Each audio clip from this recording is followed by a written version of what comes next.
This is Psychosocial Problems Part 4, Externalizing Problems. Remember, this is when problems are turned outward and are then manifested as behavioral disorders or problems. And there's three main categories: conduct disorders, aggression, and juvenile offending. So let's start with conduct disorders.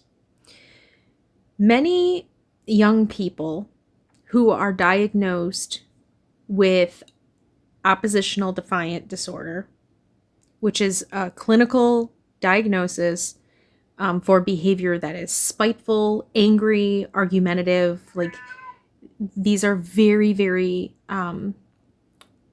this is a little bit of disordered thinking, but problematic behavioral children. Not necessarily aggressive, but can be. Okay, so a lot of young people who are diagnosed with ODD go on to develop a conduct disorder. Again, another clinical diagnosis which refers to a repetitive, persistent pattern of antisocial behavior.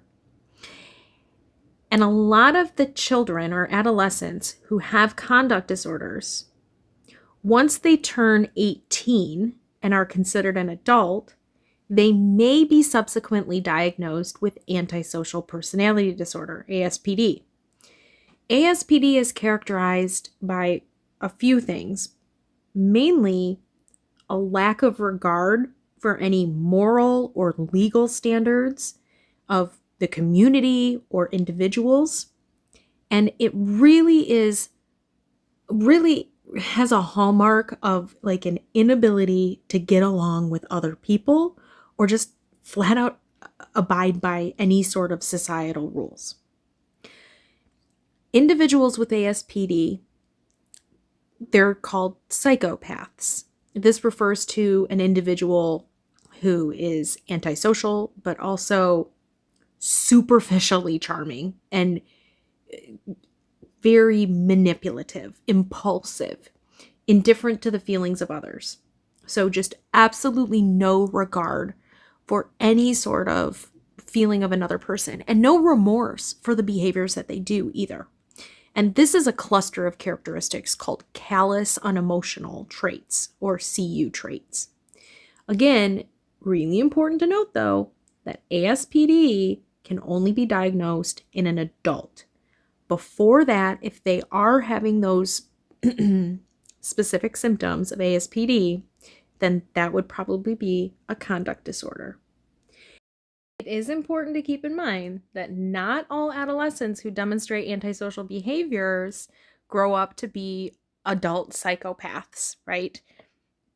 Although, it is true that adolescents who score higher on measures of psychopathic traits are more likely to commit crimes as adolescents and as adults. But all of this being said, the identification of psychopathic behavior and specifically, quote, psychopaths during an adolescent time period, that has been called to question by many clinical psychologists. The next one, aggression. Aggression is a broad term that refers to any behavior that's done to intentionally hurt another person.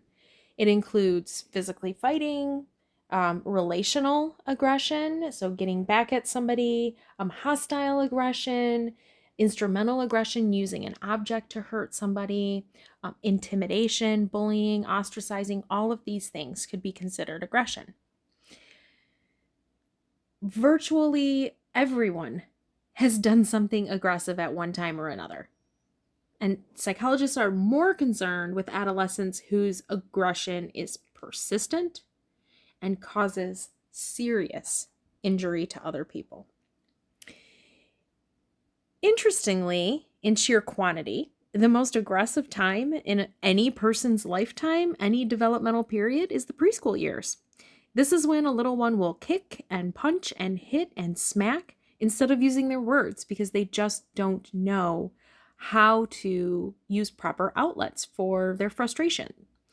And then after this peak in preschool years, it generally decreases throughout childhood and adolescence. And even though there is this general trend, When there is aggression during adolescence, it does tend to be much more serious, and we do see gender differences with boys edging out girls in aggressive situations. And then the last one is juvenile offending. So this is our third main category of externalizing problems.